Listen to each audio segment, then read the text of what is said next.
మాకేం తెలియదన్నా, అంత ఎక్కువ చేశాడన్నా. ఏరా మా వాళ్ళని కొట్టిందే కాకుండా నా పర్మిషన్ లేకుండా కాలనీలోకి ఎంటర్ అయ్యావా? ఈ కాలనీ ఏమన్నా నీ జాగిరా? ఎస్, నా జాగిరే. ఈ కాలనీలో ఉన్న A1 ఫిగర్ నాదే. ఎక్స్పైరీ డేట్ అయిపోయాక నీకు A1 ఫిగర్ కావాల్సి వచ్చిందా?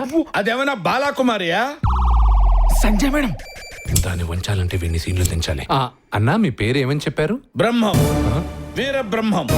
వీర బ్రహ్మంతో వారు పెట్టుకోవద్దు, బోరు పడుద్ది. అయ్యో అన్నయ్య, మీరు వేరే బ్రహ్మం తెలియకుండా నోటుకొచ్చి మాట్లాడేశాను. మీ కళ్ళలో కళ్ళు పెట్టి చూసేశాను. అయ్యో తప్పైపోయింది. రండి నేను కూర్చొని మాట్లాడదాం.